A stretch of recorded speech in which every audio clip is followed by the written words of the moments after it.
গভীর জঙ্গলে কুঁড়ের ঘরে বাস করত এক বুড়ি। সেই বুড়ির ছিল কিছু মুরগির ছানা ও কিছু গৃহপালিত পশু। এগুলো দিয়ে তার দিন কাটতো। জঙ্গলের ভিতরে বুড়ি তেমন কোনো কাজ করতে পারতো না। সামান্যটুকু কাজ করে তার দিনগুলো কাটাতো। বুড়িকে সহযোগিতা করার মতন এ জঙ্গলে তার পরিচিত কেউ ছিল না। একদিন জঙ্গলের কাকলি এসে বুড়ির কাছে হাজির হলো।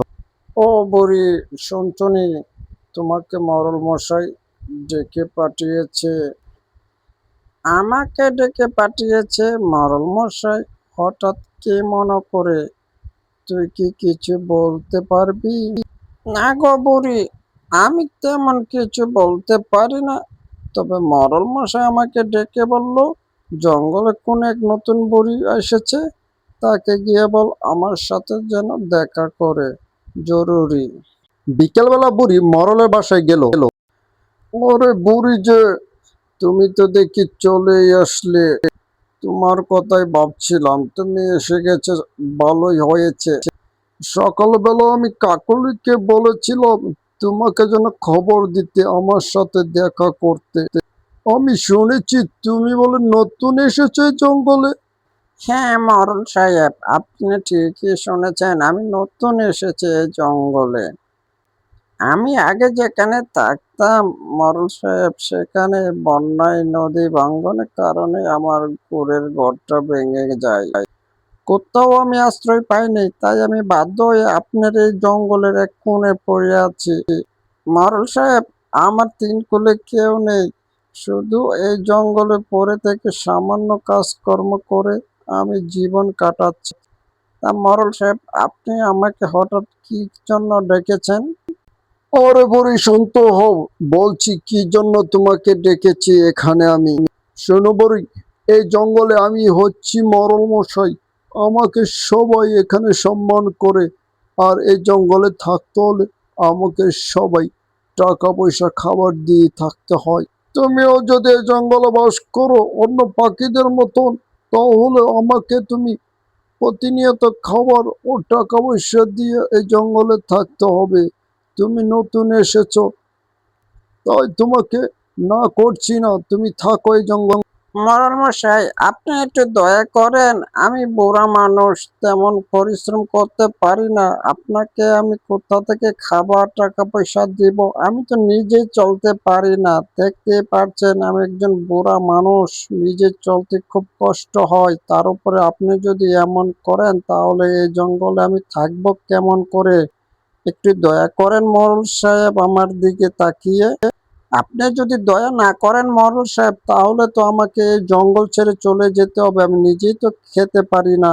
তার উপরে এমন করে আপনি কথা বলেন যদি, তাহলে এই জঙ্গলে তো আমার থাকা হবে না। শোনো বড়ি, এই জঙ্গলে থাকতে হলে আমাকে আমার নিয়ম মেনে চলতে হবে। তুমি যদি আমাকে না দিতে পারো তাহলে কালকের মধ্যে এই জঙ্গল থেকে তোমার ঘর উঠিয়ে নিয়ে চলে যাও। আমার কথা কি তুমি বুঝতে পেরেছ? এখন তুমি আসতে পারো, যাও। মরল সাহেবের এমন কথা শুনে বুড়ির মনে অনেক কষ্ট লাগলো। বুড়ি কষ্ট পেয়ে যেখানে তার নদীতে তার ঘর বাড়ি সব হারিয়েছে সেখানে এসে এসে নীরবে কান্না করছে। বুড়ি কান্না করতে করতে বলতে লাগলো যে, হায় রে নদী, তুই তো আমার সব নিয়ে চলে গেলি, ঘর বাড়ি জমি জমা সবই তো ছিল আমার, তুই আমার সব কিছু নিয়ে চলে গেলি, আমাকে কেন তুই রেখে গেলি? আমার ঘর বাড়ির সাথে সাথে আমাকেও তুই নিয়ে চলে যাতি, তাহলে আমার এই পোড়া কপাল নিয়ে এত দুঃখ করে এই জীবন কাটাতে হতো না।